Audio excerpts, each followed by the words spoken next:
welcome back to Crunch Time, a panel discussion about your favorite topic, sports. Drew Brees is not a top 10 quarterback in NFL history. It's simple as that. How do you say that? Drew Brees, you cannot argue with stats. And I know for a fact it's going to be the best team in the East. It is the Toronto Raptors because of Kawhi Leonard. I'm going to talk about another team that I want to be a Cinderella story so bad, and that's UCF. I talked about it earlier. They're ranked 12th in the nation. They beat Auburn last year in their bowl game.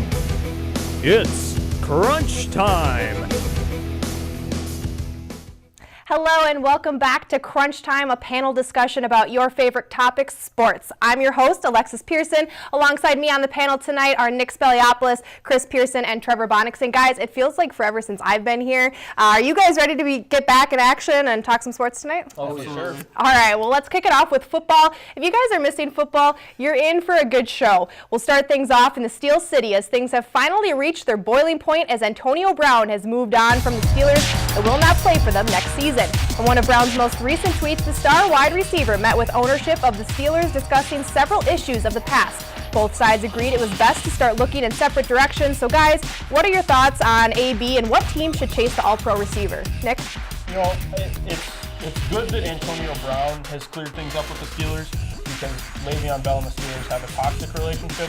So props to both sides for clearing the air. Obviously, Antonio Brown's made it very clear that he wants to go to San Francisco, but I think some other teams to look out for are the Arizona Cardinals and the Oakland Raiders. They have some draft picks that they could give up to Pittsburgh to give them what they want in order to get to star wide receiver. And he finished last season with 104 catches, 1,297 yards, and 15 touchdowns, which was a career high for him. And don't let his age of 30 years old fool you. He's still capable of being one of the top wide receivers in the league. Chris? Yeah, and I mean, you said it, though, in your thing. Like, he is, he's been a diva. He cleared the air, but the place he needs to go is the San Francisco 49ers. This is a team that will get better with him on it. They will only be good. As long as Jimmy Garoppolo is healthy, which is, an if, because he needs to be healthy. But if he's healthy, that is a target for them to go after. And John Lynch wants him. You know that Kyle Shanahan wants him. And Jerry Rice, one of your all-time best receivers for the 49ers, wants him. Okay. That's a good sign. Trevor? So for Antonio Brown, I think that there's going to be some bad blood leaving the Steelers, so I think he's going to go to a team in the AFC that's about to win. And I think it is the Indianapolis Colts. They have the most cap space in the NFL. They have Andrew Luck at quarterback, who's going to throw Antonio Brown the ball 10 to 15 times a game, and they really need it. They have their receivers other than T.Y. Hilton last year were Chester Rogers and Dontrell Inman. And, I mean, they have a great coach, great quarterback. I think he would fit really well in Indianapolis. And I think it's tough because Antonio Brown has a lot of a negative perception about him now with everything that's come out. But I think wherever he goes, it's not going to change. He just wants to go to a different team. He needs a change of scenery, and he's been with Pittsburgh his whole career. Well, you talk about the other thing, too, was that locker room. That locker room is so toxic right now because Ben Roethlisberger has not been defended by any of his teammates, and he's still supposed to be the captain of this team, and he's not doing anything. Coach Mike Tomlin isn't doing anything. All right. It's time for a switch. That's all we got for that topic. That was a good start, guys. I'm going to give this point to Trevor. I like the point he made about the cap space and the fact that he might move to the AFC. So the first point of the day goes to Trevor. We'll keep things here in the AFC North, and the Baltimore Ravens have agreed in principle to trade former Super Bowl MVP Joe Flacco to the Denver Broncos. The trade won't go through until the new year and the league begins, which starts March 13th. With Flacco at QB, it is almost certain that Denver is moving on from the QB they signed last year, Case Keenum. What are your thoughts on this move, guys? Chris? I think this is a great decision. I love this move. I think that the Broncos really need a veteran QB. I mean, you look at him. Yeah, he didn't play the entire season this year, but that's because the Ravens were exploring new ventures with Lamar Jackson. With double the games, he only played 9 games. He could have had about 5,000 yards, 24 touchdowns, and 12 interceptions the way he was going. That would have been his best season at his age. A veteran quarterback like that really could do something great. And with Courtney Sutherland coming out there to be a great receiver, it's a great place for him to be. Trevor? I like the trade. I mean, they're only giving up a 4th-round draft pick in exchange, but I don't think this necessarily totally means that he's going to get the starting job. Case Keenum plays very well under pressure. 2017, he had Teddy Bridgewater right behind him. If he had a bad game, he was going to get pulled. I think he can be a mentor to Case Keenum. I think John Elway definitely still believes in Case Keenum. He didn't have very good wide receivers last year, so, I mean, Demaryius Thomas got hurt and Emmanuel Sanders. So Nick? I'm so confused as why you guys are pro Denver here. Both of you guys, it seems like you guys are siding for Denver, but it's pretty clear to me that Baltimore won the trade. They have their new long-term QB in Lamar Jackson, and Joe Flacco's not meant to be a backup quarterback. The past 4 years for Joe Flacco, 6.32 yards per attempt, QBR of 82.7. That's the last in each category for the past 4 years for him. And statistically, Flacco and Keenum have a carbon copy of their statistics. Flacco threw for one more touchdown, he threw one more interception, and they both have 63 pass percentage for completions. And it just doesn't make sense as to why the Denver Broncos are doing this. And John Elway, it just doesn't make sense. I think the thing is the veteran status. Case Keenum isn't there to mentor somebody, and the Broncos in the future are going to be looking to draft somebody. And I think this year is the year you do it. If you can get someone like Drew Lock or Ryan Finley, you get a new quarterback for the future. I mean, you look at someone who has the experience, has won a Super Bowl, like when Brett Favre ushered in Aaron Rodgers into the Packers organization. That's what you need to do. But why do you need two veteran quarterbacks to do it? Case Keenum can go anywhere else. That's all that we got for that topic. You guys already got me yelling in topic 2. That's good, though. That means we got good arguments going on. I'm going to give this point to Chris. I like the point that he made about the leadership that somebody like Joe Flacco could bring and the experience. So Chris gets the second point. Our last topic before break is more football. We're not stopping here as the Browns shocked the football world with the signing of running back Kareem Hunt. Hunt has been a controversial topic this past season as he was released by the Chiefs after a video surfaced of him kicking a woman while she was on the ground. The 23-year-old back has since then apologized and was given a chance by the Cleveland Browns on a completely non-guaranteed contract. So with all the controversy surrounding Hunt, is this a good move by Cleveland, and will they regret signing him? And how will he fit in the Browns' backfield? What do you think, Trevor? I do not like the acquisition. It's only for a 1-year deal. And, I mean, with all the stuff, I mean, they just got rid of Josh Gordon, who was a huge problem in their locker room, who was dealing with the same stuff.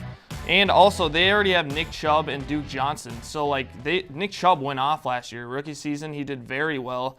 And, I mean, he's going to be suspended for, could be 6 games of that year. So, I think they should have waited a little bit longer. And, yeah, I don't like that. Nick? I think the Cleveland Browns made a right move. I mean, they've been historically a terrible franchise, and if they need something to do to get them back on the map, they did it. It's his 3rd year in the league out of Toledo. Does he deserve a second chance? Personally, I think so. He's still in the wrong, but other players have done worse and gotten away with it. He's still on Roger Goodell's exempt list, so that's one thing. But the Browns did the right thing in giving him a 1-year deal with a minimum salary with $0 guaranteed, and the Browns have every right to take a chance on Kareem Hunt. Chris? Oh, I think so too, and it feels weird to agree with Nick because we don't do this much. But when we do, I mean, I think that this is a big thing because you can really put him in this backfield and make it strong. If you were somehow to get Duke Johnson out of there, because he's not the producer in this offense, you get Kareem Hunt as your main back and have Nick Chubb behind him, that is a backfield that you can be so scary with. Then you have your receiving core that's getting up there. This could be a scary offense with Kareem Hunt if he starts playing. And Kareem Hunt was the 6th rookie since 1966 to lead the NFL in rushing yards in his rookie season, and he's proved that he can be the solid running back anywhere he goes. And like I said before, if the Browns are willing to take this chance, they don't really have anything to lose for it because they do have a solid running back. But let's not forget, that wasn't the only act of violence he did last season. He also was kicking someone in a bar in January, a month before. So Trevor, you think he could bring more problems? Like if this isn't that? I mean, they just got rid of Josh Gordon, who was but Josh Gordon is different because he had it for so many years. And Kareem Hunt is 1 year now. Josh Gordon let his problems into the locker room. Kareem Hunt didn't let him affect his play or the locker room status in Kansas City. All right, that's all we got for that one. Good topic, you guys. I'm going to give this point to Nick. You kind of brought it up first, how he might fit in well there. And really, the Browns have nothing to lose. Like you said, historically bad, so why not, right? So coming up after the break, we'll get some more topics, starting with more football again, then move on to some other stuff. We're all tied up after 1. We'll see you after the break. Bye-bye. Welcome back. We're all tied up after 1, and we're not done with football yet. We'll stick here to the gridiron as the Minnesota Vikings are heading into the offseason disappointed, cold, and a lot of decisions left to make. 2-time Pro Bowl linebacker Anthony Barr is free agent, as well as Anthony Harris, who filled a huge game at safety and interior defensive. Lineman Sheldon Richardson with limited cap space and most of their core intact. Who do the Vikings keep around, you guys? Who do they let walk? What do you think, Nick? You know, everybody's so focused on Anthony Barr going into the upcoming free agency, but I don't think that he's the player that we need to watch the most. I think the one that we need to focus on the most is Anthony Harris, the safety, the backup safety. He did a solid job replacing Sendeo, and he missed most of the season with a groin injury. He was tied for first with interceptions with Harrison Smith. And I think the Vikings, they're going to let Anthony Barr test the free agent market, see what happens. But the other thing that I think that a lot of fans are going to let slide under the rug during this free agent period is Latavius Murray. Okay. Just with Dalvin Cook healthy, Latavius has proved he can be a number 1 back. See where he goes. Chris? See, now that's what I was going to say. I think that the Vikings almost have to go with Latavius Murray just because he's been so reliable for you. Dalvin Cook has gone out both years now he's been here, and that was a great move drafting Dalvin Cook, but Latavius Murray is a good back, and he is doing things, so you have to get him there to make this offense what it is. Now, for the defensive side, I think someone you need is Sheldon Richardson, because he has just come to this team. He had a little bit of a down year, but it takes time for chemistry. On the defensive line, I think that's a place you need to be. Trevor? I couldn't agree with you guys more with Latavius Murray, with Dalvin Cook's injury history and everything. I think you got to let Anthony Barr walk.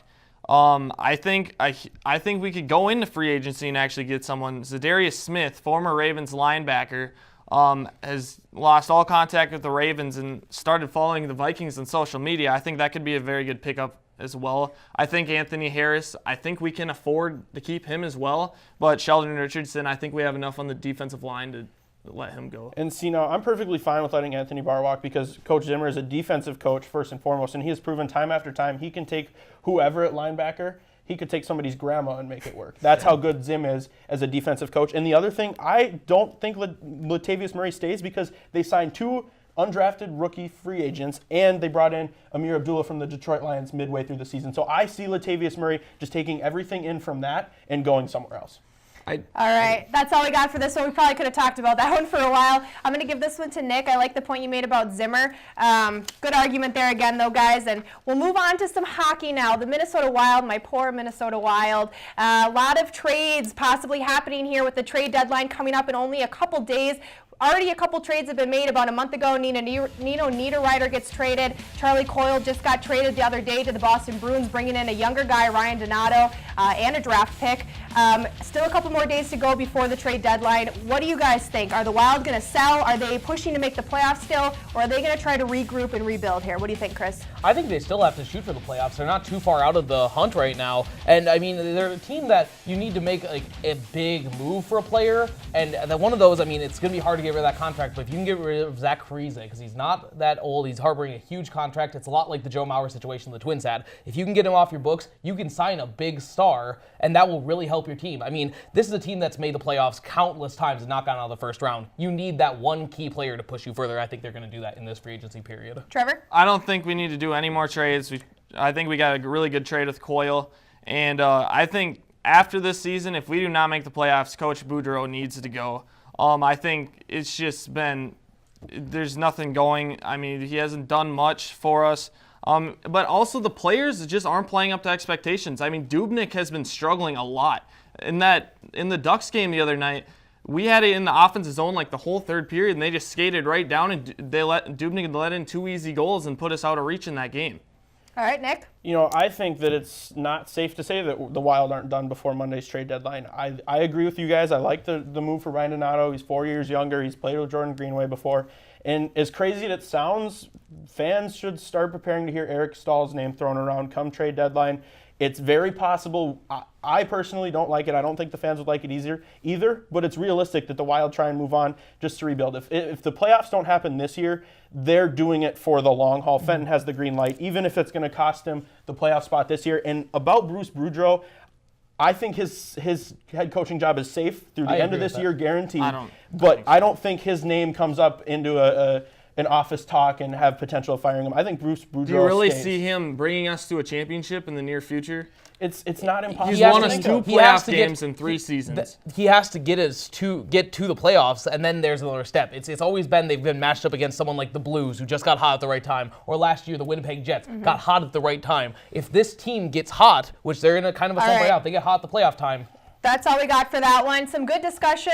Chris, I like the point you made about Parise, but I have a hard time believing the Wild would get rid of somebody like that. Eric Stahl, to me, seems like the guy who might go. So, Nick, I'm going to give you the point on that one. He gets the first point of round 2. We'll now move on to some college hockey. So, as the college hockey season winds down, we can start talking about awards. The fan vote is out for the Hobey Baker Award until March 10th. Corey Macken of Ferris State currently leads the fan vote with 12%, with Cale Makar of UMass in second with 10.9%, and St. Cloud State's own Jimmy Jimmy Schultz at 6.6%. What are your guys' takes on the current fan vote so far? Who's your leader for the Hobey Baker? Trevor? I mean, you got to go with SCSU, Jimmy Schultz. I mean, he's the team. I'm going to bring up the team. They are number one in the nation, and there's so many good players. And his stats: eight goals, 17 assists. Very stacked team. I mean, it's hard to have good stats like that when you have so many good players in the team. And he also is very good academically. 2018 All NCHC academic team. I like Jimmy Schultz for the Hobey Baker. Nick? See, now, as much as I want to be a fan for Jimmy Schultz, obviously, Jimmy, I'm rooting for you. I really am. But I don't see it going to Jimmy this year. I see it going to a player out of Arizona State, Johnny Walker. He leads the nation in goals. He leads the nation in power play goals, 23 and 9. Last year's winner, Adam Gaudette, led the nation in goals as well. And Johnny Walker is the key player for the Sun Devils. He leads the team in goals by 11, points by 6, and also has 4 game winners.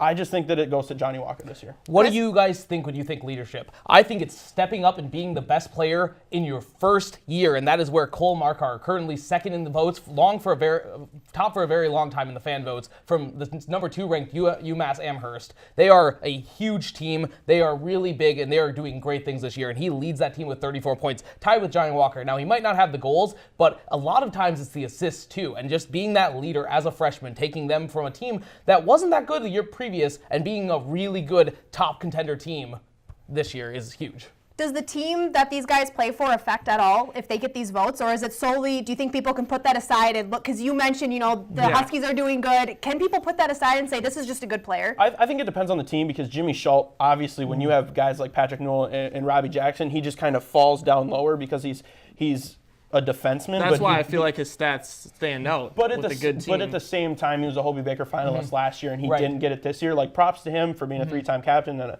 arguably going to be a 2-time Hobey Baker finalist, but I just don't see Jimmy getting it this year. Well, I mean, I agree with you. I just think he's tough because he's a defenseman. All right. Offensive guys score it, and that's why. That's all we got for this one. You guys all made really good arguments. I'm going to give this point to Chris. I like the point he made about the young guy. So maybe that will be the case this year. And coming up after the break, we have one more round before the end of the show. Stay tuned. Welcome back to Crunch Time. We've covered football, we've covered hockey. Let's move on to baseball, which is going to be our big crunch of the day. And as opening day is just under 34 days away, one team can't wait to hit the field to show off their brand new shiny toy. After acquiring Manny Machado for a 10-year, $300 million deal, this is the second biggest signing in sports history. With this move, how do you see this impacting the Padres as well as the rest of the league? And are you guys surprised that Machado's contract was this big? What do you think, Nick? First off, I don't like the giant contracts. I'll get into that in a second. Machado, congrats to you for getting 10 years, $300 million. And congrats to Bryce Harper, because that's going to show the other 29 teams that if Manny Machado gets this much money, that Bryce deserves this money. And the tough thing is for the Padres, I don't see this working out for them in the long run, even though they have a bunch of prospects, because there's only 2 teams that have won the World Series with their players, with a tandem of players making 30% or more of their salary cap.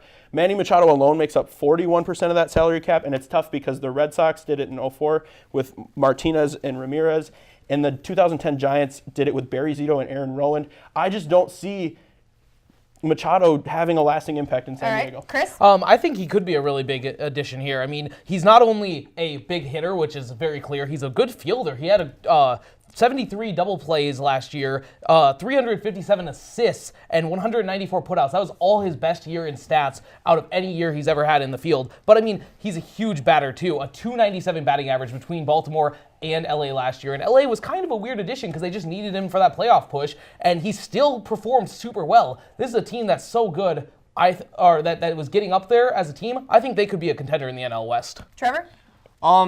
I like it because this team hasn't made the playoffs in over a decade, and they need a change fast. But I dislike it because 10-year deal, that's a very long deal, especially for a player who's only been in the league for 3 years. Yes, he showed excellence offensively and defensively, but 10 years, a lot can happen in 10 years, and it could hinder them from making moves that could benefit even more, such as their pitching staff. And I just think that it's crazy for you, Chris, to say that the Padres are going to make a push year one of this. It's not going to be a quick turnaround for the Padres. It's going to be a long process. That's why they signed him for 10 years. he's going to have some form of an impact for the Padres, but it's not going to be quick. It's not going to be easy. No. There's going to be a lot of tough times for them, but still, he is a big bat. He's going to be able to get in there and make it happen. They were climbing the NL West pole. Now, you're facing off against the LA Dodgers. The Colorado Rockies were good last year, but this is a team that really, I think, can make that playoff push this year because they needed someone to step up. He's going to be a leader on this team. Like, he's young, with these other prospects, but he's able to show them what he's been doing to get better. What about the holes that need to be filled, like their pitching staff? And that's the thing, is they have a very bad, shallow pitching staff, and Machado makes up 41% of their payroll. It just doesn't make sense. And I think another thing that you have to keep in mind is Machado, when he signed, it came out today that he signed to be the third baseman of the San Diego Padres, not playing shortstop like he did in Baltimore or in LA. So those defensive stats might change because he's making that move to third base, and I know he's played it in the past, but still, when you play 140 to 162 games a season at third base, those numbers might not be the same. Well, what do you think about when you see really good players like David Freese, who is out at third base and things like that? They have great stats in the field and are also great batters. We got to cut that off there. I think Nick sold me on the point of how many teams have won the World Series paying one person a certain chunk of their budget. So I'm going to give Nick the point there. And with only one topic to go, we're hitting the home stretch here with big news coming out of one of the biggest rivalries in sports as star freshman and presumed #1 overall pick in the NBA draft, Zion Williamson sprained his knee in the coveted Duke-North Carolina rivalry. Williamson hit the deck as a shoe burst while dribbling. Now, Zion is only listed as day-to-day, but many are concerned about his future and if it's worth playing the rest of the season. He's been the most talked about athlete for a while, so what do you guys think Zion should do, and should more athletes consider sitting out to preserve their careers? Chris?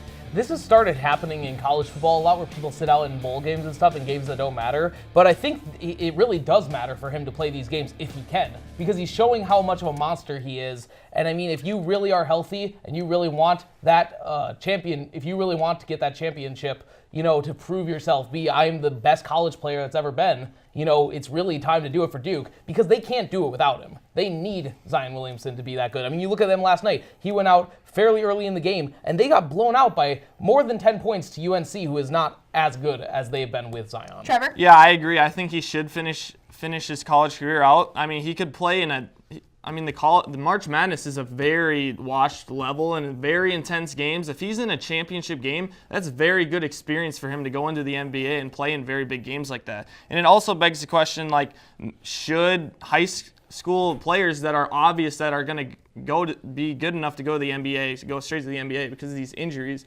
because of them not getting paid in college? All right, Nick? Penny Hardaway, Pete Maravich, Amari Stoudemire, Brandon Roy, Minnesota draft pick, and Gilbert Arenas all had knee injuries that ended their career.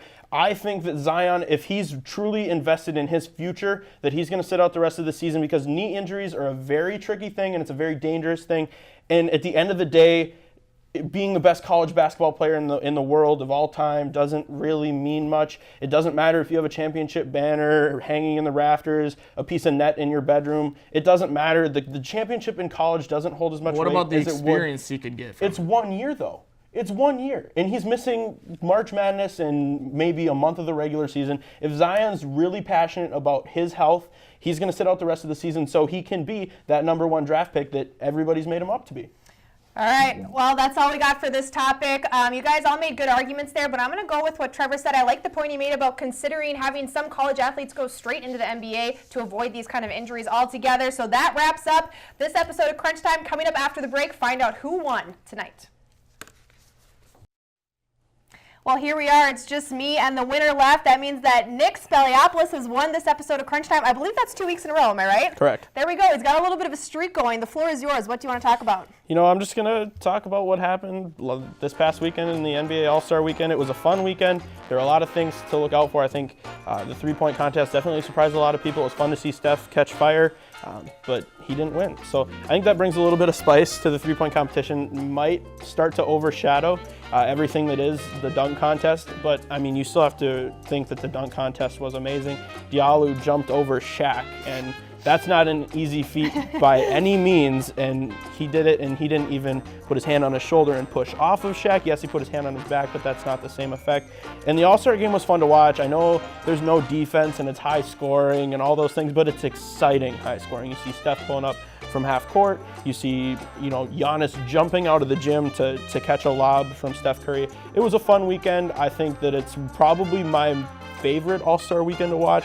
The Pro Bowl's boring. NHL kind of is fun with their skills competition, but I think it was a really good time to recap the NBA All-Star weekend. Who do you think will be in the dunk contest next year? Or You know- who do you hope to see? I really want to see a rematch of Zach LaVine and Aaron Gordon. Throw Hamidou Diallo in there. Donovan Mitchell said he wants to be back in, and Giannis said, if you do it, I'm going to do it. I think it could be more than 4 competitors, make it a little bit more interesting for the fans if they want to keep the dunk contest as important and hyped up as they think it should be. So. All right. Well, that's all we got for this episode of Crunch Time. Nick Speliopoulos is our winner. We'll see you back here next time for the same time, same place. Thanks for tuning in.